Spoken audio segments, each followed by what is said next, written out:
Welcome to Freed on Business. He grew up in South Florida, has been in business here since the early 90s, and has closed over $3 billion in deals. He's seen it all. He always has an opinion, and he's always ready to share it. Informed, entertaining, and connected, he has his finger on the pulse of South Florida's business community. He's Jim Freed, and this is Freed on Business. You know, I wrote that intro in one shot 13 years ago. It's still right on. It's so great. It's wonderful to be the same person 13 years later, although I do have my combat hair going here from the pandemic still. I'm not going to let anybody cut that until my wife makes me. I love it. We got a great show for you today. We've got the Queen of AI. Oh, pardon me. We've got the Master of AI, Olivia Ramos. I'm getting there, Olivia. Master of AI. Saul Klein, broker emeritus, which I don't even know what that means, except he's got a big beard. And, of course, my co-host for the tech show, Andreas Senie. Andre, welcome to the show. Thanks, Jim. Happy to be back. Excited to talk land use today. Tell me, what you got planned for us today, man? Well, it's a crazy new world. As we all know, the world's opening up. Things are happening. Density is going to be much lower in the city. No mask rule in Florida anymore. Eat at your own risk. Complain about somebody being maskless at your own risk. The world is open in Florida. Yeah. And how are things looking there in Florida? Masks off, everybody's out? Scary. Yesterday, like an ex-cop, ex-policeman was, at the doctor's with me and Vivian. He didn't have a mask on. The receptionist asked him to put a mask on. She was about 4 foot tall and pregnant. He pushed her over and tried to punch me. I retreated, of course. They offered to call 911, and the guy left. So there's still a little bit of tension out there. Before we really get rolling, though, we got to sell a couple of cars. So I hope everybody will pause because we forgot the first break last time. And, of course, Reagan exists for one thing and one thing only, and that's to keep me on format. He exists for a lot more. He just had a kid. Reagan's a proud papa.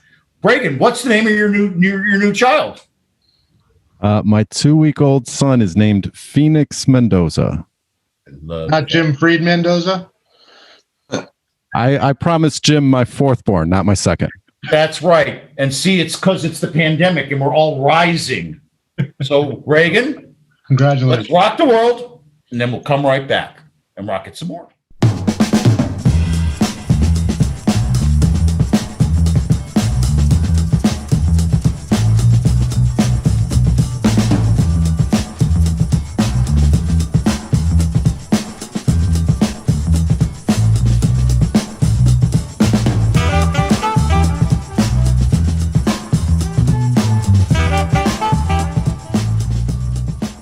As everybody knows, this is South Florida's longest running business talk show. At this point, I think I could be safe and say nobody even comes close. We've been doing this since 2008. We've had Warren Henry as our sponsor since 2012, so we must be doing something right for them. I guess we sold a couple of cars. Remember, when you're looking to buy or lease a car, you want to get every advantage that you can. That's why you have to choose Warren Henry. You think I've been using the same piece of paper to read the ad for however many years? It's my lucky charm. I love these people. They're tremendous. My mom just got a car there. They love her. When you're looking to buy or lease a car, you want to get every advantage that you can. That's why you have to check out Warren Henry, Land Rover, Range Rover, Infiniti, and Jaguar. They're all exceptional cars. They all come with the Warren Henry Advantage. That's this list of great stuff here that they have. Don't forget, they sell Audi in Gainesville and down in the Keys. They have them all. I'm thinking about maybe getting a Jeep from their store down there. Anyway, complimentary service loaner, dynamic wheel protection, key replacement guarantee, purchase offer, best value guarantee, 72-hour exchange. You can take 3 days to make sure you like your car, or you can return it. Nobody returns their car. They love it. So join me, my mom, and my beautiful wife, Vivian. We're all members of the Warren Henry family. You should be too. Always the best price, always the best service, always Warren Henry.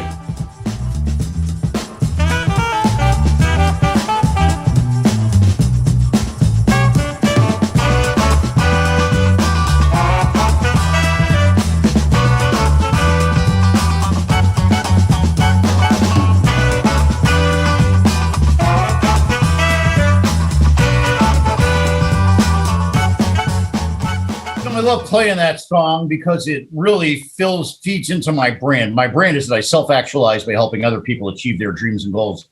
Olivia could tell you a little bit about how I work on that. We're working together on a whole bunch of great projects to do with Andreas. Saul, we haven't had a chance to team up yet. I'm waiting on that. I'm going to wait for Andreas, the king of connections, to do that. But give me a call. I'm closing deals. You just saw I close South Florida's biggest condo inventory loan. I'm not really allowed to talk about it, but it was a $100 million deal. I just got a call today. I just financed another deal. Forgot all about it. They called me, said, Jim, your check's in the mail. I said, can't we at least have lunch? They go, only outside. I go, no problem. Residential? Oh, I'm helping people with residential too. Got some residential commercial duplexes. Somebody's got a program. They want to build a bunch of duplexes. High five to them. I've got the cash. High net worth investor needs a home. Doesn't have W-2. Helping him too. So call me if you need help, because all I exist to do is help other people get it done.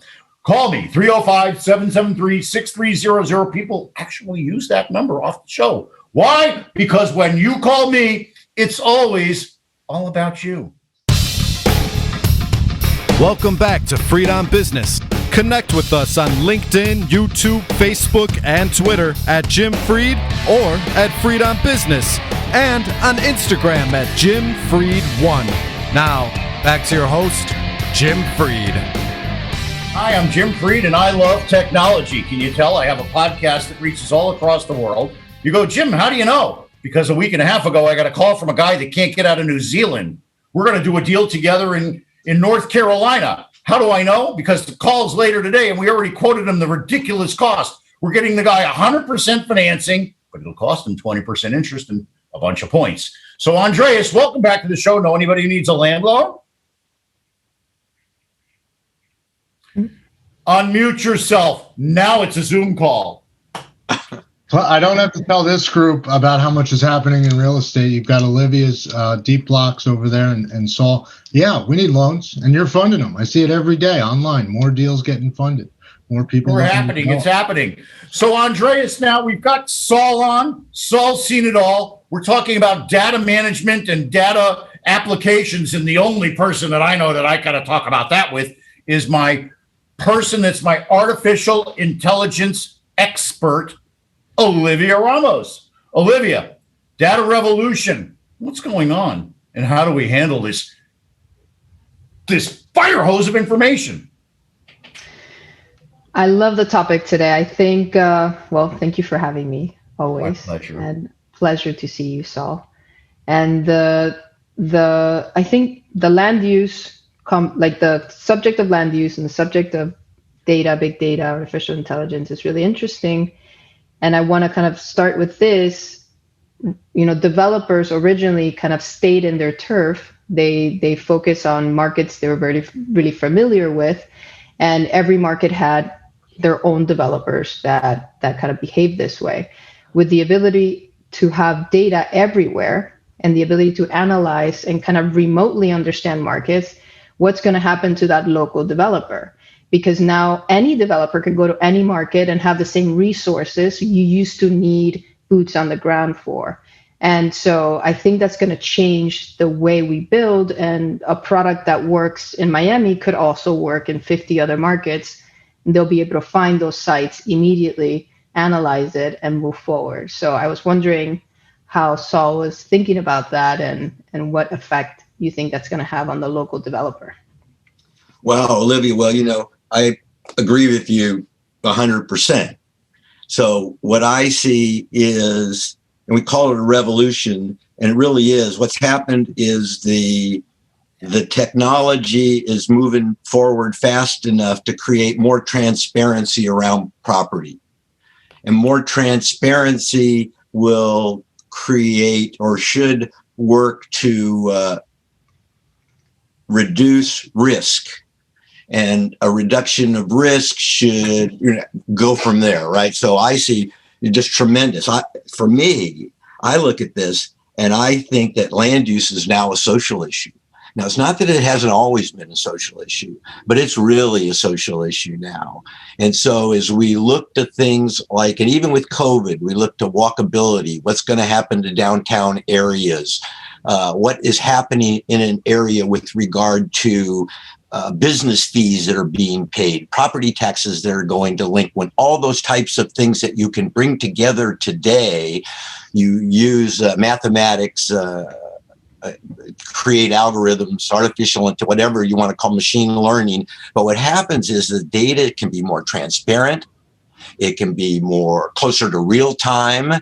And we have to do this. And I go back to the National Association of Realtors preamble to the Code of Ethics. Under all is the land, right? And upon its wise utilization and building functioning cities and building useful communities and healthful environments. Well, how do you do that if you don't look at all the data to be able to help you make those kinds of decisions? And the technology today has reached that point, and we're starting to see that, like the types of things that you're doing, that I think there's going to be a tremendous market for, not only developers, for associations of realtors that want to get involved in political advocacy, in city councils or planning groups to be able to make decisions. I think it is a revolution. It's one that the time has come. Not everybody knows about it.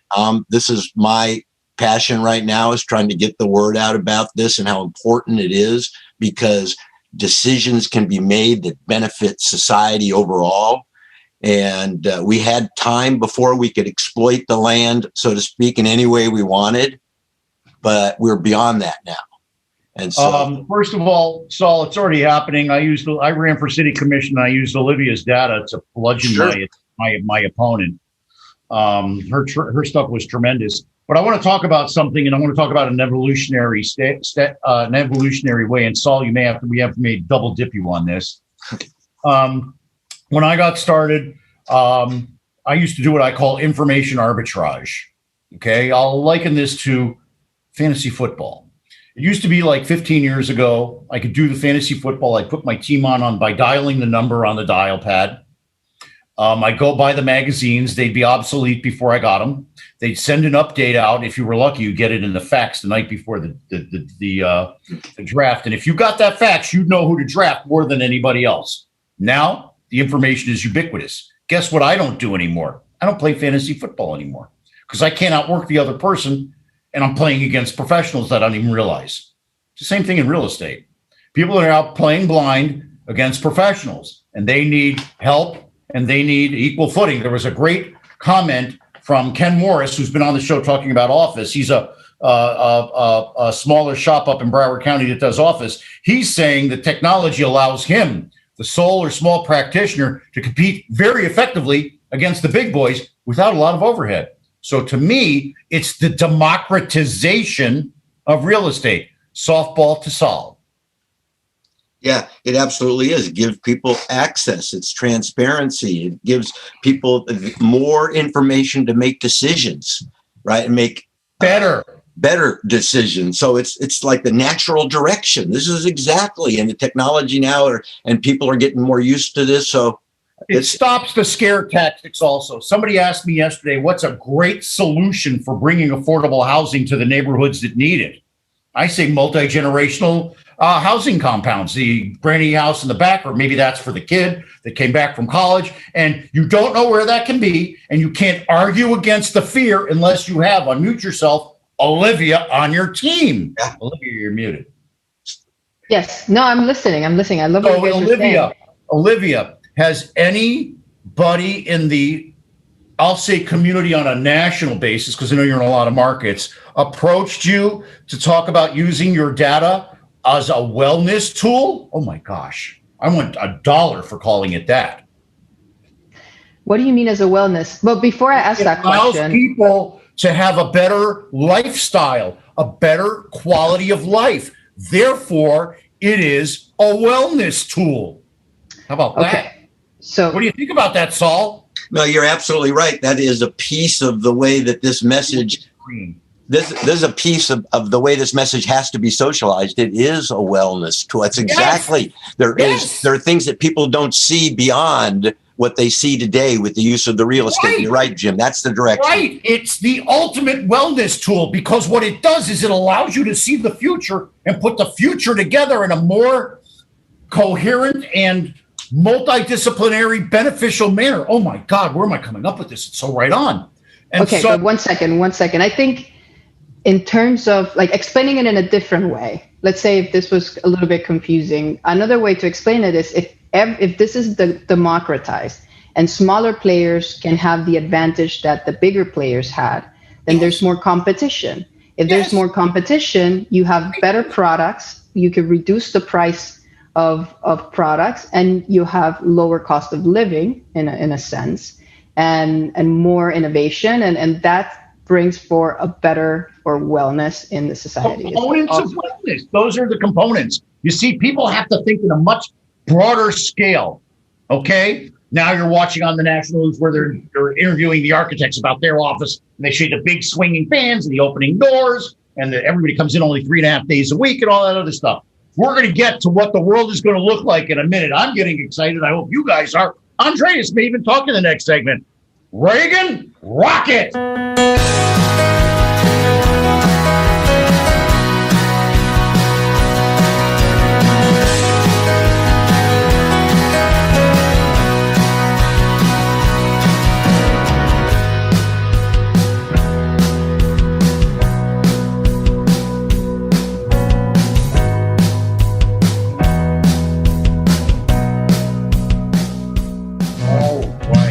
Pretty mellow music, Reagan. I got to tell you, man, you're trying to get me laid back after I sat there and had the big flying disagreement with Olivia until I got I wasn't a disagreement. I agree with you guys. I know you do. You're just so tremendous. You're just the best guest, and you interview the other guests. That's what I just love that. All right, everybody. It's obvious we're South Florida's business talk show, and you may not know it, but we're South Florida's longest running business talk show because I get great guests who love to talk. All right. And we're sponsored by Warren Henry since 2012. Thank you to Larry. Thank you to Eric. Thank you to Warren. And thank you especially to Samantha. And Samantha and I are going to have a really cool program we're putting together that we're going to release on the world in a couple of weeks. It's going to be great. When you're looking to buy or lease a car, you want to get every advantage that you can. That's why you have to check out Warren Henry, Land Rover, Range Rover, Infiniti, and Jaguar up at their new store at 151st and Biscayne. Up in Gainesville, they sell Audis. That's on Main Street. And in Is it Main Street? That's 13th. Up in Gainesville, they sell Audis. Down in the Keys, they sell all their nameplates. What do they all have in common? Well, they're all great cars, and they all come with the Warren Henry Advantage. That means you get all these great things that I have to read off the piece of paper because otherwise I forget there's so many. Complimentary service loaner, dynamic wheel protection, key replacement, guaranteed purchase offer. I'll say this when they'll buy your car, even if you don't buy from them. Best value guarantee. They'll pay the difference if you find a better offer. And, of course, a 72-hour exchange. You can take 3 full days to make sure you like your Warren Henry car. Guess what? You will. So join me, my mom, my beautiful wife, Vivian, and rafts of friends. Lots of friends go there. I've seen them there all the time. Always the best price. Always the best service. Always Warren Henry.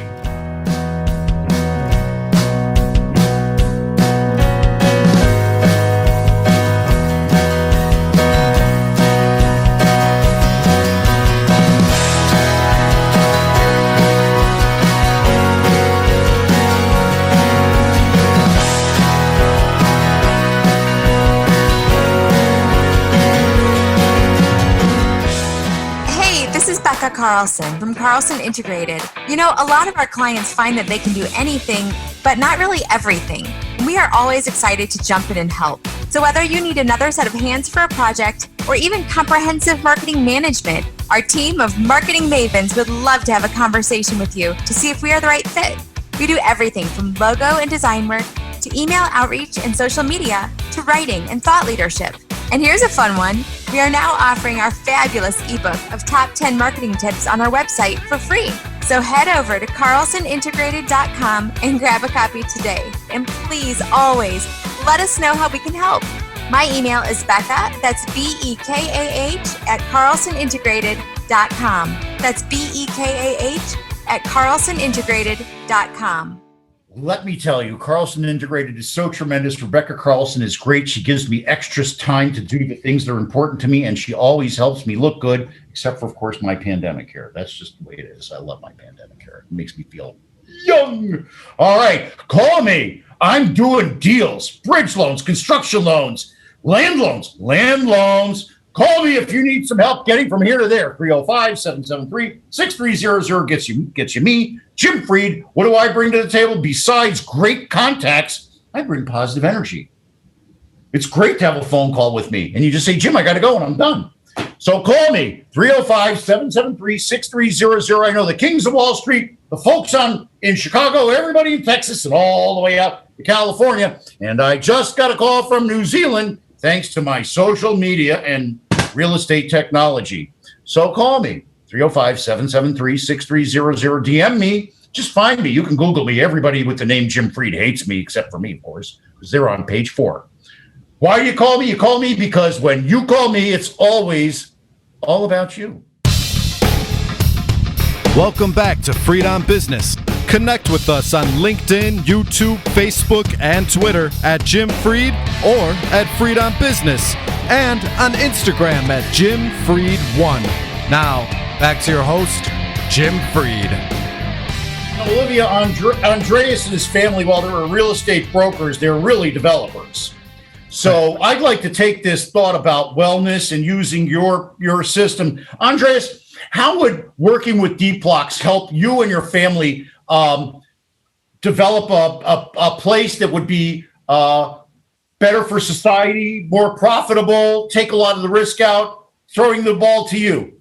So what's really intriguing about this healthy communities conversation is that's actually part of the definition of zoning.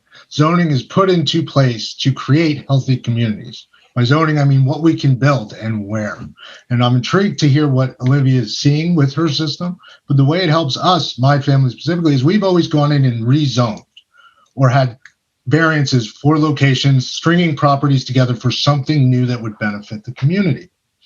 So with technology today, we can do that anywhere. The nuances of our markets and what could be are now readily available in any market. So although I do believe that we can now operate at a broader scale, we still will need some nuances, some local specialization, whether it's in a specific type, multifamily, mixed use, industrial. So softball back to Olivia, how does it help me?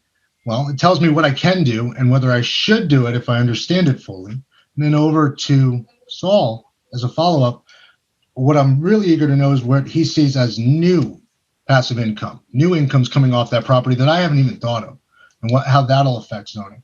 I believe we dropped Olivia, though. Nope, there you are. Sorry about that. So look at what is Deep Blocks telling us and showing us in Florida, for instance. What are the changes happening with the you bring up a really interesting point, which is rezoning. And a lot of our customers are asking if we can bring insight about a city's flexibility to rezone. A really interesting data point is a city's future land use map. So cities have visions for the future and how the city is going to change. Every city needs to. It's a living organism, so it needs to expand and in multiple directions. So we're starting to integrate the future land use maps to give you an idea of, yes, you're buying this now, but is it a deal to hold it for a certain amount of time because there'll be something different later? That's one. The other, I think cities need to become more flexible in changing zoning for programs that are no longer in demand. And we are still not sure what's going to stick after COVID or what's going to be permanently changed. But moving forward, some things would need to be rezoned for, completely new uses. Whether that's, kind of malls turned into industrial sites, which is something that we've seen lately. A new category, actually. I think industrial makes it sound inappropriate for an urban, for a nice, clean location. I think you're going to see a change in terminology. I think that may become a fulfillment center or something like that. And can you begin to bring these fulfillment centers into the core as part of mixed-use zoning? And these conversations are shifting the way we think about zoning, and it's important for cities to analyze how much demand there is for that and how much can. Yes. Yeah, so that's what we did when we worked together during my campaign. I wanted to bring it up. You were like stringing it out, and I'm going to just dive on it. So we took a block right over here by where I live. We took the land use and we talked about what could be done under the current code and how could we get enough parking, enough retail, residential, and we could even put, you'll call it industrial, but it's the fulfillment center. And the fulfillment center goes on the least valuable real estate, the third and fourth floor, retail, parking a little bit for the retail, the fulfillment center, then the residential on top. You think you get your stuff fast if you lived on top of Amazon? People live on top of Publix. They love it. I'm done. Saul, would you consider fulfillment center more as an office use than an industrial use? What do you think about that? Yeah. So I'm torn on terms when it comes to this, right? So I've actually seen these types of models. I've seen some very interesting studies when they actually break it up, level 1, level 2, level 3, level 4, divide the properties up into the different types of properties. But then to see exactly what you're saying, Olivia and Jim, and that is, okay, here, city, if you stay the way you are, this is how much it costs you over the next 20 years. If you do this, this is how much money you save. If you do this, this is how much money you save. And if you implement, this is how much. And if they go the last route, they save like $2 billion. And now the city can make decisions because they've looked at this. And the health side is critical. They can show increase, decrease in cancer rates, increase, decrease in lung disease. I mean, it's amazing. And I've seen the studies, I've seen the results, I've seen the platforms. Olivia, I know that's what you're working on. I love it. It's the right direction. Let me tell you what we did. So we took a defined geographic area. We took the land use and we said that can have 100,000 people living there. There's 50,000 now. So you want to upzone this when there's still room for 50,000 people? Nobody can get around. So what do? They've got to take that and improve the infrastructure based on the projections. Or they go to the part of the city where the infrastructure is still working, right? Or they've determined that there's a part of the city that's underutilized, but it's got great bones. It's got great infrastructure. And so that's where they do. And then they got to consider the social issue because you don't really want to displace the people that live there, but you can figure out the areas. And so by bringing all of this together, you can look at it, you can make smart decisions, right? 100%. And when you talk about bringing it all together, am I muted now? What do you bring together, Olivia? No, what I'm saying now, not what Winwood, and I want to understand what you do. Okay, hold on. Before I go there, let me just say something. So that point is really important. Right now, we don't have access to infrastructure data, to the aging infrastructure. Where is that well? And therefore, we don't understand what parts of the city are healthy and would welcome healthy development. And the more we have, we're going over this conversation, this idea of wellness continues. Infrastructure. I need quality of infrastructure. Oh, yes. Oh, that's a great. Now, infrastructure is tricky, right? Because we don't want to expose our infrastructure at the fear of any kind of, attack on our infrastructure. But there are other ways. Data. I'm sure that the Department of Transportation has a grade on every bridge, every one of them. And so if there's a place that's full of F bridges, why would you want to put your factory there? A lot of that data is available. Also, it depends on who wants you to do the study. So whoever brings you in to do this, like a city, if they bring you in, or a state, right, you're going to have access maybe to data you wouldn't otherwise have. And Andreas, you say, then how do you monetize something like that, right? And so trying to do it across the street from a shopping center right now. Well, connecting, researching, executing, and then collaborating, whether it's municipal, whether it's private, whether you're a institution, that's what's going to start to happen. There's going to be more collaboration because of this transparency being forced in. Let's call it forced in. So transparency is going to reduce risk. Mm-hmm. And the reduction of risk is going to open up all kinds of things. Now, when we say democratization, to me, more people have access to it. And at the same time, I don't see it being like free to everybody. I see that still people that can buy the data in certain ways, run through certain systems, manipulate it in certain ways to be displayed in certain ways, that's not going to be free. That's going to, and developers will pay for it, and cities will pay for it, and municipalities, countries will pay for this sort of capability to better create. And we have to be careful in real estate because smart growth has gotten a bad rap, I think, in many cases, because people think you're going to come in and tell them what to do. And so as we look at all this, we have to create the proper nomenclature so that people kind of can see it and walk down the path. And, Olivia, you're a pioneer in this kind of stuff. And this is when you have to kind of get people to see this vision. but I think it's becoming more visible. Jim, you get it. You're dealing with it. You're actually putting it to work. You're applying it, right? To get that edge, just that little bit of an edge because you know about it before other people. It just was tremendously powerful. I want to take a quick break, and then we're going to talk about more social implications of real estate, how we can make the world a better place and a better place to live by using Olivia's Deep Blocks technology. And Andres is going to sit there on the top and keep watching. We'll be back right after this. Megan, rock the world.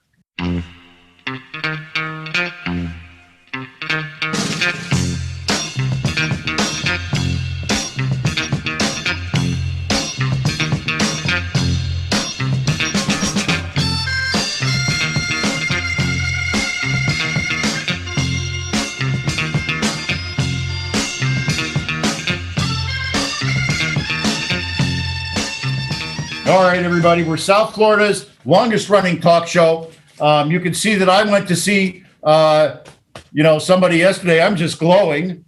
Look at this. I got too much light on my face. I'm white hot here today. I got to do something about all the lights here, or I got to do makeup. Makeup! Anybody wear makeup on Zoom? I don't know. There's a filter for that.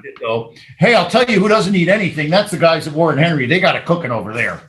My friend Samantha Jacobson, she runs marketing for Larry, Warren, and Abe at the Lamborghini store, and of course Larry. And she does a great job over there. I want to give a high five to Samantha and her team. We're going to have some real social impact things we're going to do with Warren Henry over the next couple of months. Stick with us. You're going to help change the world too. Remember, when you're looking to buy or lease a car, you want to get every advantage that you can. That's why you have to check out Warren Henry Land Rover, Range Rover, Infiniti, and Jaguar. They're all exceptional cars. They all come with the Warren Henry advantage, as do the cars they sell up in Gainesville, which are Audis, and the cars that they sell down in the Keys, which is everything. What are the Warren Henry advantages? All this.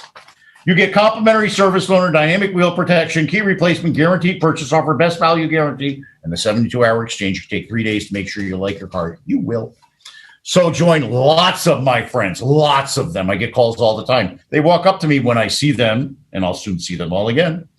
And they go, Jim, Warren Henry. Oh, that's right. They go, now leave me alone. I go, okay, did you get your car there? They go, yes. Why? Always the best price, always the best service, always Warren Henry.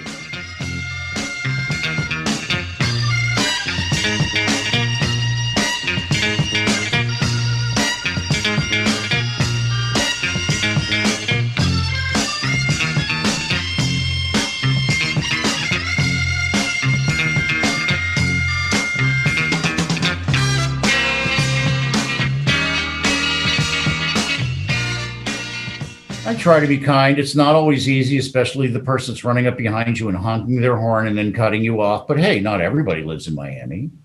Ever happened to you in Connecticut? Probably not. Anyway, look, we talk about driving cars with Warren Henry. It's great stuff. But if you're looking to do real estate, give me a call. I'm the man. I just closed Miami's biggest condo loan in a long time, $90 million.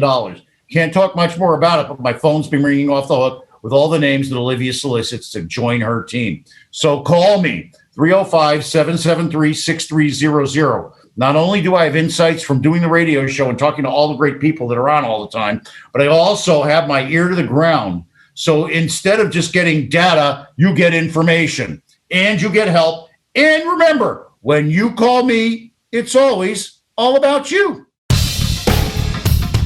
Welcome back to Freedom Business. Connect with us on LinkedIn, YouTube, Facebook, and Twitter at Jim Freed or at Freedom Business, and on Instagram at Jim Freed1.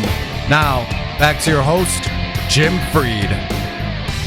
So we're here with Olivia Ramos, our artificial intelligence expert, Saul Klein, broker emeritus, which means he has the best beard in real estate, and of course my co-host, Andreas Senie, who's muted for some reason.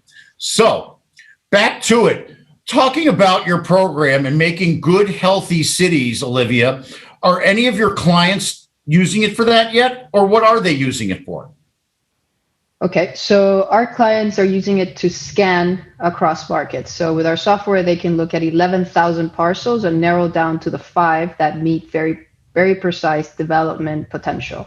And that's saving months of work to reach those sites. Then they can click around those sites, see what's possible to be built around those sites without calling an architect, without looking at a zoning code. And then they can model that site and do a series of quick scenarios because we combine the model and the financial analysis. Now, I want to go back to something that Saul said, and I want to get your opinion there. So we had a city in Long Island that refuses to give out their zoning plan. And they only have it on their website, but no technology can go in there and innovate on it. And we have other cities that give it, that do everything they can to make this data available, which is attracting technology. We believe that if you have the most transparency and flexibility for people to innovate over your data, then you'll attract the most investors, because the investors that we work with, the real estate investors and developers, they're like, we want to go to the cities that are most flexible, that we know what to expect. And so what would you say about these cities that are still holding on to this data, and what's going to happen to them? Well, then I can't even imagine that they understand what's going on. So the first thing is that if you make it opaque and you don't let people see the rules under which they're going to play, they're not going to come play, and that should be pretty obvious to people. But here's a very important point, Olivia, and that is people don't view data, in my mind, the way that they should view it. And there actually needs to be a culture around data, that there are rules around data. And I have an acronym that I use right now, OSPIT, just because it works, right? Just because it works. So people need to be, when you think about data, you got to think about these different pieces. First, you got to think about ownership. Who owns it? How can you then market so everybody knows who owns it, knows who owned it yesterday, know who owns it in the future, right? Who owns it? That's the first piece. That's a very important piece. Then security, critical. Then privacy. Then identity. Then transparency. And I can't remember the other T right now, but the idea is that there's a culture. Then we have to be concerned with GDPR and CCPA, these privacy acts. And so data today needs to be viewed in a much bigger context, and all of the good that it can do if it's viewed that way, and what it can bring people and how it creates more opportunity. And Jim, all the things you're talking about, that's all true. And it's happening. And Olivia, you're figuring out ways to look at it and measure it and help people make informed business decisions. And you're running into frustration because of old attitudes around data. So we got to change that. What's going to happen to them? They're not going to have the same robust growth. The developer comes in, all things being equal, one parcel next to another. One's in one municipality where they get visibility. The other's in a municipality where they don't get visibility. The business is going to go to the municipality where they get the visibility and the transparency. Well, and it's an anti-development outlook, and it's just not a forward-thinking outlook. You look at the city of Boston and others with these incredible directors of economic development. What did they do? They invited in the developers. They found the right companies. They had the right incentives. So Long Island aside, being from New York, I think that once they understand that you're there to help and not there to make off with the value of their data elsewhere, then they'll start opening those doors. So Olivia, is that how your software functions? Somebody comes to you, they say, I need to know about a particular area, and you've got the software, and you're going to go into that area, and then you're going to get the data from whatever areas you can get the data to bring it in, so your software can crunch and figure out and provide means for people to visualize that data and make decisions around it. Right now, we're doing two things at once. One is we're working on 800 cities using machine learning to extract data automatically from zoning codes. If our clients, if there's a city that's not within those 800 that they're interested in, we diverge slightly it takes about 3 to 4 days to bring in a new city. We research where to find that data, and we bring it online for our customers. So it's both on demand if you're a customer, and then we're trying to get 2,000 cities in the US. We're hoping to reach 800 this year. So there are two kind of parallel systems to make sure that, but I just want to say it wasn't all of Long Island. It was one municipality within Long Island. So I don't want to, throw blame at too high of a blanket, but we are going to do the other two municipalities that our customer was interested in. And I hope that they do see a difference in their data being available. And there's particularly high interest in this now because people are anticipating potential changes in behavior based on COVID.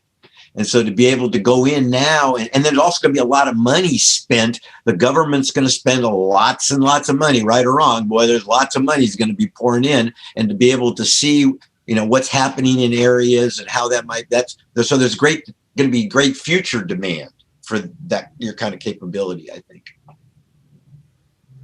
We're seeing it now at CRECo.ai. More and more users are not data starved, but they're looking for insights that are actionable, and that's where Deep Blocks delivers. It's all actionable insights. And to your earlier point, Sal, it's how do we get the cell phone traffic data? Where are people moving? How often? From where? For how long? Anonymous data that is remarkable. Placer.ai can tell you who goes from home and what their best gas station is in the country, real time. Post-COVID, when all the other data is gone, that doesn't account anymore. Now it's new data. How do you string it all together and make actionable insights from it? Zoning, Deep Blocks is right there. So imagine if you had, other than a company like Zillow or et cetera, I call it a property wiki. I think it's a term I coined in 2006. I never heard anybody else use it. A property wiki. And so you take every parcel in the United States, that's the stub of the wiki, and then it's address or parcel number, and you begin to load all the public data that you can into this wiki, and then certain people are authorized to be editors, and you start collecting the data, and it goes into, and it's built in such a way that when the editors enter data, they own it. And so if that data is ever used somewhere else and there's ever any money paid, they could be compensated for it.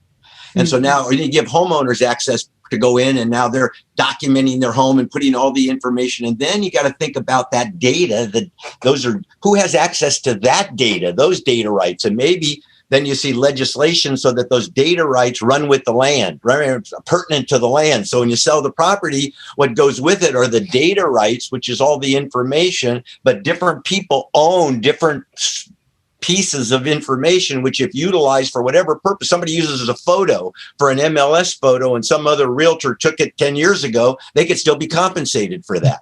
Because Jim, you asked about where it's all going in the future. That's where it's all going. Well, so you're talking about what's happening with blockchain and the tokenization of data. Sure. And that's tokenizing data is going to allow for a ledger of how that data moves. So the first thing for everybody to see is a wiki, because people don't even know what a wiki is, right? They don't even know the wiki concept, right? And so again, take a stub, take anything, an address, a phrase, a word, and then let the wisdom of the crowds kind of populate it. And then if you can populate it with other public records, then if you can get the real-time stuff like drive times and all that, you create a living picture of what's going on in an area. Now, if you're an investor and you want to go build something, wouldn't you like to have a living picture? Well, that comes down to your data sources, Saul. I mean, even today, the top 5 data aggregators, public data, parcels, zoning, they've each got a different count for each of the 5 common types: residential, commercial, office, industrial, soon to be fulfillment centers, maybe. We'll see. And that's, as we aggregate more of it and that transparency shows up and that connectivity is there. I think your other T in OSPIT was transport, the ability to move that data. You can start to tokenize it and really digitize the industry. Yeah. And it's a wiki, which is just every parcel, right? It's just a wiki, and it's just information collected under it. See, when we think about these websites that have real estate on it, everybody thinks these as for sale sites. Mm-hmm. Right. And whether or not a property is for sale or for rent is just a moment in time in the life of that property. And that property's got lots of other stuff going on around it all the time. And the more that you can capture and the more that you can convey to people who might want to buy that property, be they investors or otherwise, the more certainty that's there, more certainty, less risk, all kinds of great things, lower cost, less cost on insurance, right? It's going to open the world up. We're going to pause at that happy point, and then we'll be back to wrap up the show in just a minute. Reagan, why don't you take it away? We're going to have some really good comments and observations when we come back. Reagan, let's go.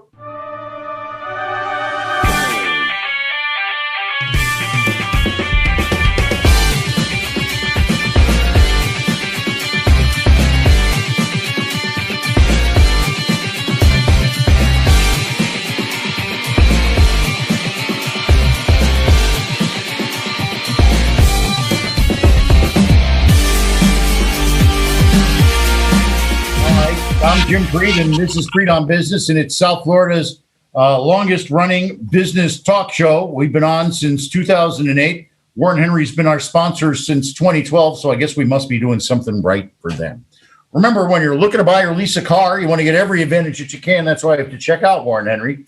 Land Rover, Range Rover, Infiniti, and Jaguar up at their store on 151st in Biscayne. Up in Gainesville, they sell Audis. Down in the Keys, they've got all the different nameplates. What do they all have in common? Well, they come with a Warren Henry advantage. And that's this suite of services: complimentary service loaner, dynamic wheel protection, key replacement, guaranteed purchase offer, best value guarantee, and of course, the 72-hour exchange. So join me, my mom, and my beautiful wife, Vivian. We're all members of the Warren Henry family. You should be too. Always the best price, always the best service, always Warren Henry.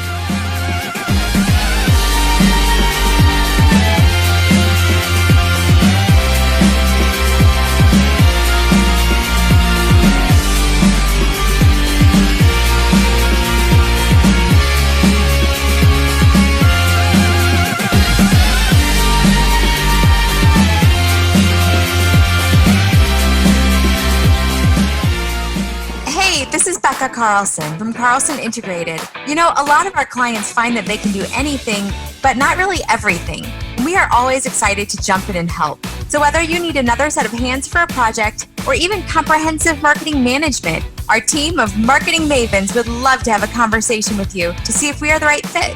We do everything from logo and design work to email outreach and social media to writing and thought leadership. And here's a fun one. We are now offering our fabulous ebook of top 10 marketing tips on our website for free. So head over to carlsonintegrated.com and grab a copy today. And please always let us know how we can help. My email is Becca, that's BEKAH @carlsonintegrated.com. That's BEKAH @carlsonintegrated.com. All right, everybody, and give me a call, Jim Freed, at 305-773-6300, because I can help you with your real estate deal. I'm creative, I'm insightful, I know everybody. That's right, Saul just sneezed, which means it's the truth. Give me a call at 305-773-6300. Why? Because I just get it done. Some of my friends say that Jim Freed, well, sometimes he's too much, but he's never not enough. That's right. Don't forget it. When you need some help, give me a call. Why? Because when you call me, it's always all about you. Welcome back to Freed on Business. Connect with us on LinkedIn, YouTube, Facebook, and Twitter at Jim Freed or at Freed on Business, and on Instagram at Jim Freed1. Now, back to your host, Jim Freed. All right, we're back with some of my favorite thought leaders in real estate, prop tech, technology. We've got Olivia Ramos, our artificial intelligence expert. We've got Saul Klein, who's been a broker and an advisor for real estate professionals since, well, Saul, you invented fire, didn't you? And then that was my dad. Andreas Senie's here. Andreas is a developer, a technology wizard, and helps us put together the shows. Welcome back, Andreas. Tell me your thoughts that that you think has been important here today so far. Connecting, researching, and executing on the technology and how everything is changing. Less density, new zoning, new types. That's what's important, is operating in a digital mindset, setting yourself up for success. See, I think that there will be more density. I think that you're going to see more concentration. I think that the buildings will just be built differently. I think the windows will open. I think they'll be shorter, but they'll be closer together maybe. I don't know, but there's a solution. Land ain't changing price. That's just going to go up. Okay. The other thing is that you're going to see all these places with green backyards. They're going to go in and put in a granny house or some place where they can rent, or some place where somebody just starting out can afford to live, because they can't afford to live in any place anymore. It's got a lot of alternative ideas have to come to the table. And I think that's where Olivia is really going to come in handy, because she can tell you what ideas surround you when you're doing a deal. I used Olivia's technology. I literally stood in the middle of the street and could point to the buildings, push their outline, and see what I could do. It's very powerful. Olivia, what else can your thing do? Your machine. I think like something we could really help with is, I feel like programs are going to have to merge. So mixed use is going to kind of hyper we're going to have to think about mixed use in a completely different way, so that everyone has everything they need within 15 minutes, so that all the programs that people need are within where they live. And it's a different type neighborhood focus. So maybe it's a different type of density. Maybe it's not more density, but a different type of density.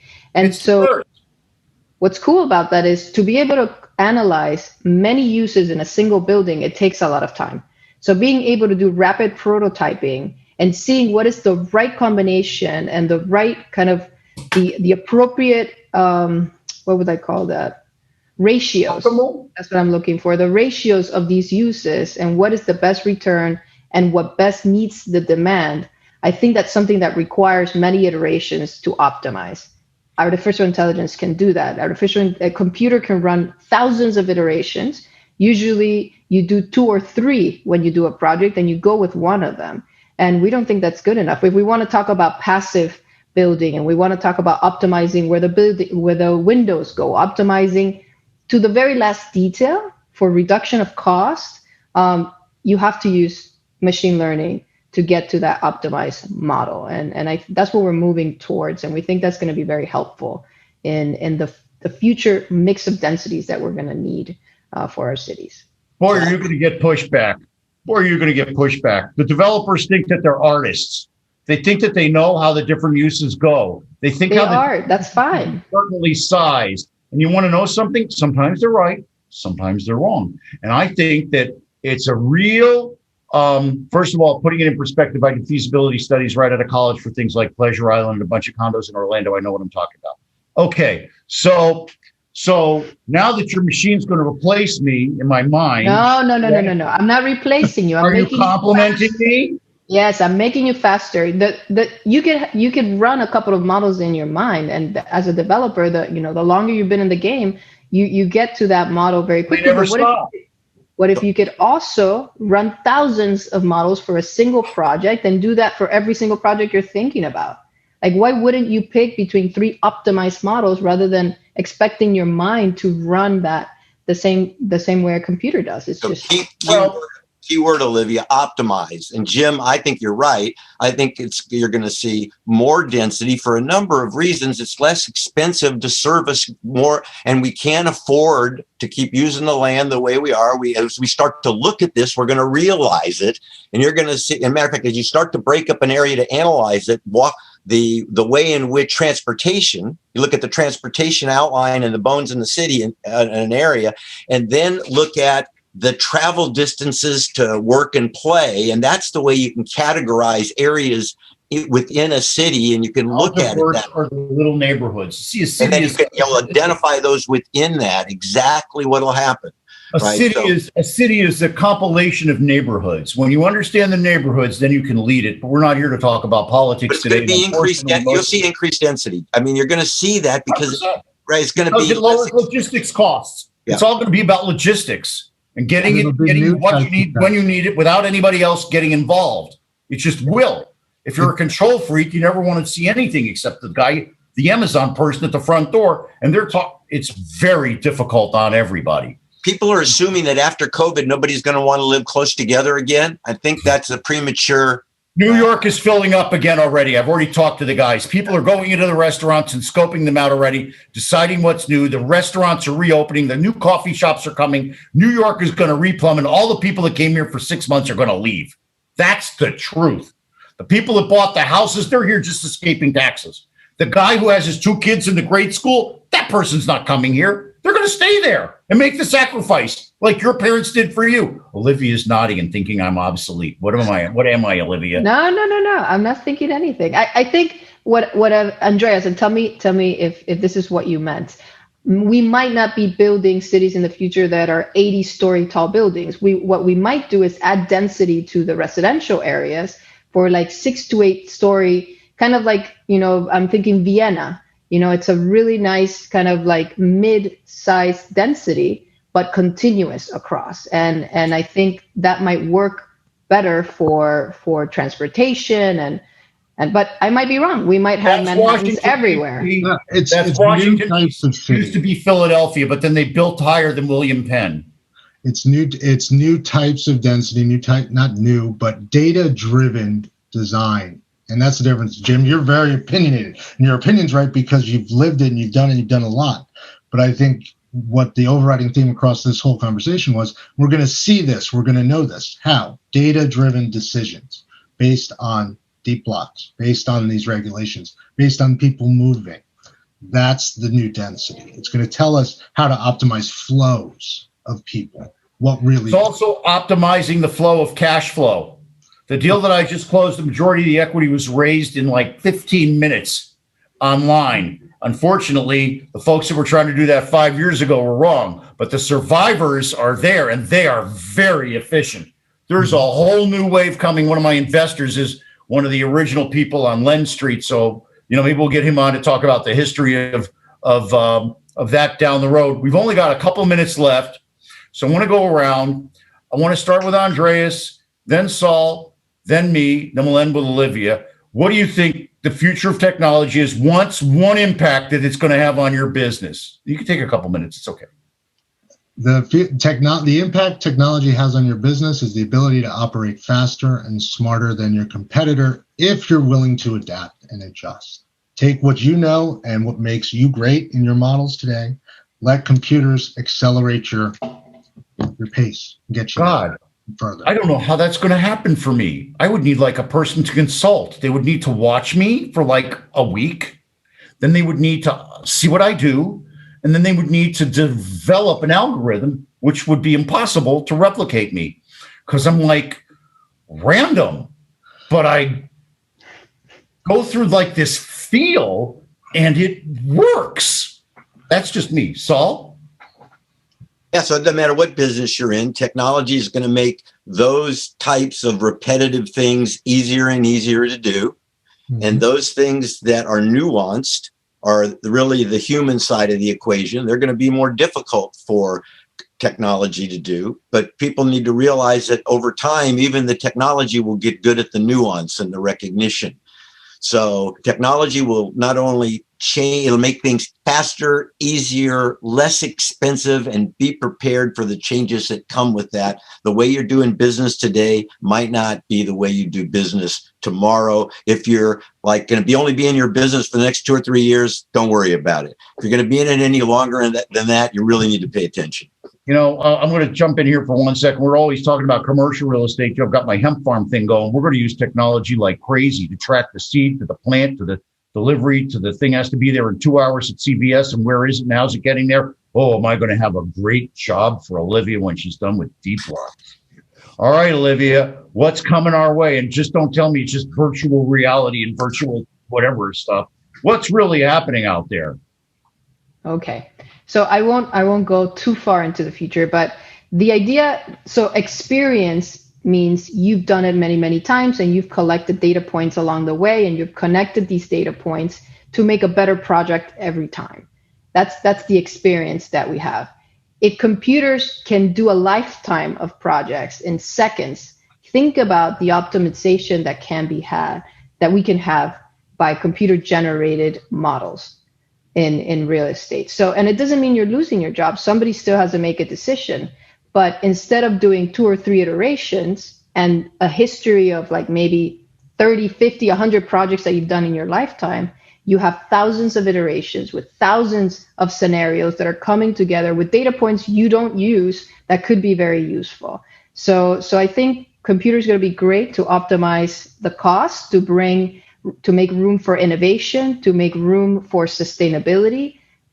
Today projects can't afford to do a sustainable study of what it would be like for a building to be a little bit more sustainable. So we can start to bring in these models at no cost. That's the promise of technology. It would not cost more to analyze for affordability, for sustainability, for safety, for autonomy. And so this is what I would like to see the future of our cities use to move forward. Olivia, the new grand strategy, restoring America's prosperity, security, and sustainability in the 21st century. There you go. Oh, wow. The hemp farm is going to be totally sustainable. It'll be organic. We'll go through that on another day. But the reality is that, yes, Olivia, we've driven it back home. It's about wellness. You're about creating better communities to live in, which allow for people to have a better lifestyle. and a better life.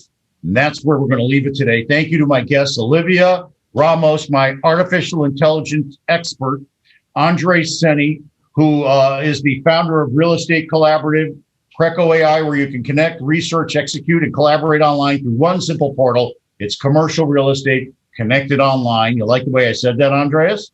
I do. I think I got it. And Saul Klein, well, he's just the oracle of, where do you live, Saul? San Diego. Oracle of San Diego. Not exactly a cheap place, Saul. You better be making good money. All right. This is me, Jim Fried. I want to thank everybody for listening to the show. We're getting incredible drag. I want to thank everybody. I got a deal in from New Zealand from this show last week. Okay. Remember, I want to give a shout out to everybody out there that's still helping to keep us safe, and everybody still try to keep everybody else safe out there. So that's first responders and everybody else. I want to thank Reagan Mendoza, our friends at Deep Blocks, CRECo.ai, Carlson Integrated. I want to thank you, our listener, but the most important person I want to thank is I want to thank Warren Henry. That's right. I love Warren Henry. Actually, the person I want to thank is you, our listener. Please go to our Facebook page, Twitter, LinkedIn, all that stuff. I love the people that like my post on LinkedIn. It's really cool. It's another technology platform we live in and we connect with. Maybe we'll talk about that again in the future. At Jim Fried, at Fried on Business, Facebook, LinkedIn, YouTube, the website, everything. If you missed today's show, it's up now on Twitter. No, on LinkedIn, and it'll be up on every place, and we'll have it polished up on YouTube real soon. This is Jim Fried for Fried on Business. Look for us next week, Wednesday at noon, when we're going to have a tremendous show, I promise. Why? Because I just love doing this. Remember, the person who wants to do something finds a way. The other finds an excuse. Andreas, what am I going to say next? Call me for lending. Forget it. I'm always going to say, now go out there and make it happen. You break my chops on that every day. All right, everybody, this was Fried on Business. I'll see you next week. Olivia, I'll see you soon. Saul, I won't see you soon enough. And Andreas, I got a feeling I'll be talking to you tomorrow. Thank you, everybody, for listening. Adios from Miami with my combat hair ready. See y'all later. Mwah. Love you, Andreas. Bye. Bye, Olivia. Thanks for participating. Saul. Thank you all. Thank you.